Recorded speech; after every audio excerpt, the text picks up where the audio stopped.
বিসমিল্লাহির রহমানির রহিম। Hello everyone, আসসালামু আলাইকুম। ইউটিউবের সকল ভাই ও বোনদেরকে অনেক অনেক শুভেচ্ছা জানিয়ে আমার লাইভের কিছুটা সময় কিছুটা ভিডিও আপনাদের মাঝে শেয়ার করার জন্য আবারও চলে আসলাম। আশা করছি আপনারা সবাই ভালো আছেন। আলহামদুলিল্লাহ আমিও ভালো আছি আমার পরিবার পরিজন নিয়ে। তাই তো চলে আসলাম আবার নতুন দিনে নতুন একটি ব্লগ ভিডিও নিয়ে। আশা করি আপনারা সবাই আমার এই ব্লগ ভিডিওটির সাথেই থাকবেন। আজকের ভিডিওটি শুরু করেছি সকাল থেকে। এখন সকাল, এখন আমি কিন্তু চুলার কাছে চলে আসছি, রান্না করার জন্য রান্নাঘরে চলে আসছি। তো সর্বপ্রথমে আমি ভাতটা বসিয়ে দিচ্ছি। ভাত বসিয়ে দেওয়ার পরে কিন্তু আমি অন্যান্য যে কাজগুলো আছে তরকারি কাটা বাছা সেগুলো কিন্তু করব। যেহেতু আমি চুলাতে রান্না করি, আমি কিন্তু আগে থেকে কোনো কিছু রেডি করে রাখি না। আর আমাদের রেডি করে রাখতেও হয় না, প্রয়োজন হয় না। আমরা ভাতটা বসিয়ে দিয়ে কিন্তু তারপর আরামসে কিন্তু আমরা তরকারিগুলো কাটা বাছা করতে পারি। এটা কিন্তু অনেক সুবিধা। তো মাটির চুলাতে রান্না করতে আমার কাছে কিন্তু অনেক অনেক বেশি ভালো লাগে। আপনাদের কাছে জানি না কেমন লাগে। অনেকে আছে যে কখনো মাটির চুলাতে রান্নাই করেনি, এমন আপু অনেকগুলো আছে। তো আমরা সবসময় মাটির চুলাতেই রান্না করি। মাটির চুলাতে রান্না করতে আমার কাছে বেশ ভালোই লাগে।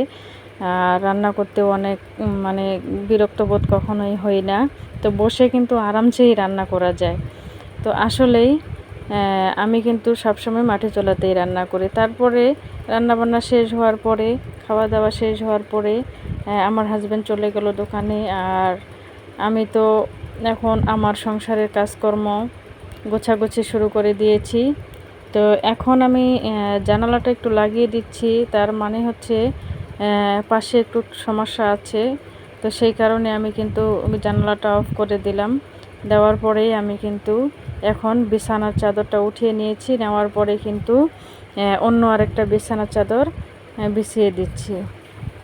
তো আমরা যারা মধ্যবিত্ত পরিবারের স্ত্রীরা আছি, আমরা কিন্তু সব সময় অনেক হিসেব করেই চলি যে আমাদের কোন কাজটা করলে ভালো হবে, কোন কাজটা করলে ভালো হবে না। সেই জিনিসটা কিন্তু আমরা সব সময় বেশি খেয়াল রাখি, তাই না? তো আমি কিন্তু এখন বিছানাটা গুছিয়ে নিচ্ছি। আর আজকে কিন্তু শুক্রবারের দিনটা তো অনেক ব্যস্ত থাকি। তো আজকে আমার হাজব্যান্ড বাসায় নেই, প্রতি শুক্রবারে বাসায় থাকে। আজকে একটু ওর কাজ পড়ে গেছে, সেই কারণে কিন্তু আজকে বাসায় নেই। তো আমি কিন্তু সকালে হালকা পাতলা কিছু রান্না করে আর কি খেয়ে নিয়েছি। নেওয়ার পরে আমার হাজব্যান্ড কিন্তু এখন বাজারে গেছে, সে কিন্তু বাজার নিয়ে আসবে। বাজার নিয়ে আসলে আমাকে আবার রান্না করতে হবে দুপুরের জন্য। তো সে কিন্তু বাজারটা আমাকে পাঠিয়ে দিয়েই আবার চলে যাবে দোকানে। তার একটু কাজ আছে, সেই কাজটা করবে। তো তারপরে আমি রান্নাবান্না করব। রান্নাবান্না করে আরও অন্যান্য যে কাজগুলো আছে সেগুলো আমাকে করতে হবে। তো সব কাজ কিন্তু ক্যামেরাবন্দি করতে পারি না, যেহেতু আমি জয়েন্ট ফ্যামিলিতে থাকি। আর আমার পরিবারে কিন্তু অনেক সমস্যা আছে। সবার সামনে ক্যামেরাটা ওপেন করে যে ভিডিও বানাবো সেই সুযোগটাও কিন্তু আমার হয় না, তাই না? সেই কারণে কিন্তু আমি করতে পারি না। তবুও আপনাদের কাছে আমি অনুরোধ জানাবো, আমি যতটুকু শেয়ার করতে পারি আপনারা সবাই আমাকে একটু ভালোবাসা দিবেন প্লিজ। আর সবাই আমার পাশে একটু থাকবেন। সবাই যদি আমাকে একটু ভালোবাসা দেন তাহলে কিন্তু আমি আমার নির্দিষ্ট লক্ষ্যে অবশ্যই পৌঁছাতে পারবো, আর আমার স্বপ্নটাকে আমি পূরণ করতে পারবো। আর আপনারা যদি আমাকে ভালো না বাসেন তাহলে কিন্তু আমি একদমই পারবো না, তাই না? আসুন না, একটু সবাই সবাইকে ভালোবাসা দিয়ে সামনের দিকে আমরা এগিয়ে যাই। তো বিছানাটা কিন্তু এদিক দিয়ে আমার গোছানো হয়ে গেল। আমি কিন্তু সংসারের কাজকর্ম করতে অনেক বেশি পছন্দ করি, অনেক বেশি ভালোবাসি। তো আমি কিন্তু অহেতুক কখনো বাইরে ঘোরাফেরা করি না। আমি সবসময় আমার সাংসারিক যে কাজকর্ম আছে সেই কাজকর্ম করতেই কিন্তু অনেক বেশি ভালোবাসি। আর সবসময় নিজেকে কাজের মধ্যে ব্যস্ত রাখতেই কিন্তু আমি পছন্দ করি। আর আমার ছোট্ট মেয়েটা কিন্তু অনেক দুষ্টামি করতেছে। এখানে ক্যামেরাটা যদি অন করি সে ওখানে যায় দেখবে, দেখা যাচ্ছে কি না ঠিক করে নাড়ানাড়ি করবে, এটা করবে ওটা করবে। আমি কিন্তু তাকে বাধা করতেছি যে ক্যামেরাটা ধরিও না, এখানে ভিডিও হচ্ছে। সে কিন্তু ক্যামেরাটার কাছে গিয়ে দেখে আছে যে সেখানে দেখা যাচ্ছে কি না। এই হলো পোলাপানের অবস্থা। তো ছোট বাচ্চা থাকলে তো এরকম হবেই। তারপর কিন্তু আমি বালিশের কভারগুলো ঢুকিয়ে নিচ্ছি। আর আসলে জানেন তো, দেখানোর মতো আপনাদেরকে আমার তেমন কিছুই নেই, খুব সাদামাটা জীবনযাপন করি আমি। আর আমার কিন্তু খুব একটা বড় হাই কোয়ালিটি বাড়িও নেই, আর আমি কোনো সেরকম হাই কোয়ালিটি পরিবারেও থাকি না। তো আমি সাধারণত একজন মধ্যবিত্ত পরিবারেরই একজন, আর সেই মধ্যবিত্ত পরিবার থেকেই উঠে এসেছি ইউটিউবে কাজ করার জন্য। নিজের কিছু স্বপ্ন আছে, সেই স্বপ্নগুলো পূরণ করার জন্য। তো জানি না সেই স্বপ্নগুলো কখনো পূরণ করতে পারবো কি না, কিন্তু চেষ্টা করেই যাব যতদিন না পর্যন্ত আমি নিজে কিছু করতে পারছি। সবসময় মনের মধ্যে একটা জিনিসে কাজ করে যেন আমি নিজে কিছু করতে পারি।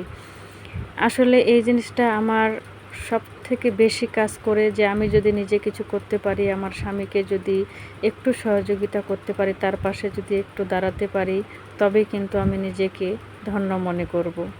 আসলে একজন পুরুষ মানুষের পাশে যদি আরেকজন দাঁড়ায়, তাহলে কিন্তু সে খুবই সহজে সামনের দিকে এগিয়ে যেতে পারে, তাই না? তো আমার কিন্তু বিছানাটা গোছানো হয়ে গেল। হওয়ার পরে আমি এখন কিন্তু ঘরটা ঝাড়ু দিয়ে দিচ্ছি। তো আমার ঘরটা কিন্তু খুব ছোট্ট একটা ঘর, সেখানে কিন্তু মানে কোনো কিছু নেই, হালকা পাতলা কিছু জিনিস আছে, সেগুলো দিয়েই কিন্তু ঘর, মানে একেবারে জায়গায় নেই, অল্প একটু জায়গা আছে। আর কি বলবো, আর আমার কিন্তু আর এক্সট্রা কোনো রুমও নেই যে আমি সেইখানে সুন্দরভাবে সাজিয়ে গুছিয়ে রাখবো, বা নিজের প্রয়োজনীয় জিনিসগুলো সেখানে এনে রাখবো। আসলে চাইলেও কিন্তু হয় না, যেহেতু আমার একটা রুমের মধ্যেই থাকতে হয়। আর এই একটা রুমের মধ্যে আমার দুইটা বিছানা আছে, একটা আমার মেয়ে থাকে, আর একটাতে আমি আর আমার হাজব্যান্ড থাকি, এইভাবেই আর কি। তো কী করব জানি না, আমরা পরিস্থিতির শিকার হয়ে এইভাবে আমাদের থাকতে হয়, যেহেতু আমরা এখনও আলাদা কোনো বাসা করতে পারিনি। আর আমরা যেহেতু এখনও জয়েন্ট ফ্যামিলিতে আছি, সেহেতু তো আমাদের একটু ধৈর্য ধরতেই হবে, তাই না? তো আমার ছোট্ট মেয়েটা কিন্তু কয়েকদিন থেকে খাওয়া দাওয়া একেবারে ঠিক মতো করছে না, শুধু নাস্তা খেয়ে খেয়ে থাকতেছে, খাওয়ার একবারে রুচি নেই। তো আমি কিন্তু লাঠি নিয়েছি, নিয়ে বলছে তুমি খাও, না খেলে কিন্তু হবে না, অনেকটা দুর্বল হয়ে গেছে। আর নাস্তাপাতি খেলে কিন্তু হবে, ভাত তো একটু খেতে হবে, তাই না?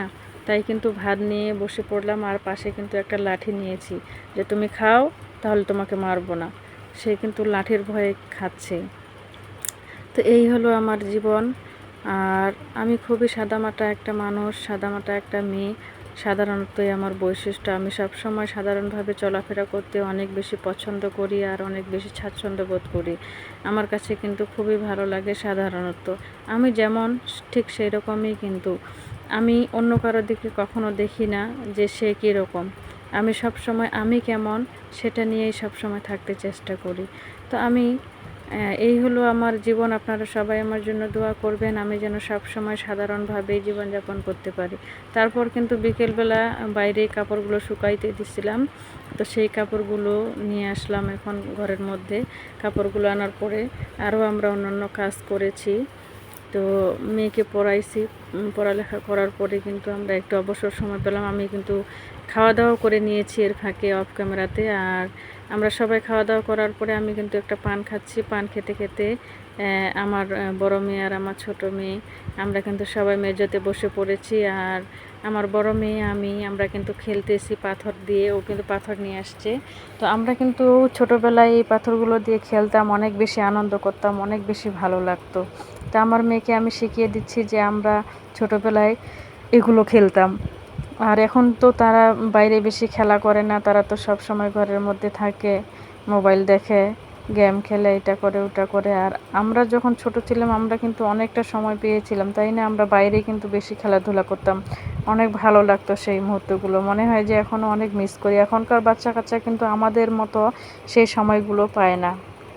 তো বাচ্চাদের সাথে খেললে কিন্তু তারাও একটু অনেক আনন্দ পায়, অনেক মজা পায়। তাই কিন্তু মাঝে মধ্যে বাচ্চাদের সাথে একটু খেলা করতে হয় তাদের মতো করে, তারা কিন্তু অনেক অনেক বেশি খুশি হয়, তাই না? এ পর্যায়ে এসে আমার ভিডিওটির সাথে যারা আছেন আপনাদেরকে অসংখ্য ধন্যবাদ জানাচ্ছি। আর প্লিজ প্লিজ যারা এখনও লাইক করেননি, অবশ্যই ছোট্ট একটি লাইক দিয়ে আমার ভিডিওটি কন্টিনিউ করবেন। আর ভিডিওর মধ্যে যদি কোনো ভুল ত্রুটি হয়ে থাকে অবশ্যই ক্ষমার দৃষ্টিতে দেখবেন। আর যদি কোনো অংশে ভালো লাগে অবশ্যই বন্ধু হয়ে পাশেই থেকে যেতে পারেন। তো আজকে আমার এই ভিডিওটি আপনাদের সাথে শেয়ার করলাম, কেমন লাগলো সবাই অবশ্যই কমেন্ট করবেন আশা করছি। আর আমাকে সামনের দিকে এগিয়ে যাওয়ার জন্য কিছুটা হলেও অনুপ্রেরণা দিবেন, যেন সামনে ভালো কিছু করতে পারি। আমি চেষ্টা করব যতটুকু ভালো কিছু করা যায় ততটুকু ভালো অবশ্যই করব ইনশাআল্লাহ। আর আপনারা সবাই আমার জন্য অনেক অনেক দোয়া করবেন, আমি যেন সবসময় ভালো থাকি, সুস্থ থাকি। মহান আল্লাহ তাআলা যেন আমাকে ভালো রাখেন। আর আপনাদের জন্য অনেক অনেক দোয়া রইল, আপনারাও সবাই যেন সবসময় ভালো থাকতে পারেন, সবার স্বপ্ন পূরণ হোক সেই কামনাই করব। আর আমরা সবাই একসাথে এগিয়ে যাব, সবাই সবাইকে ভালোবেসে। আমরা কেউ হিংসা করব না, আমরা সবাই সবাইকে ভালোবাসবো, তবেই আমরা আমাদের স্বপ্নটাকে পূরণ করতে পারবো। আজকের মতো এইখানেই, আর বেশি কিছু বলবো না, ভিডিওটা আর বেশি বাড়াবো না। সবাই ভালো থাকবেন, সুস্থ থাকবেন, নিরাপদে থাকবেন। আল্লাহ হাফেজ।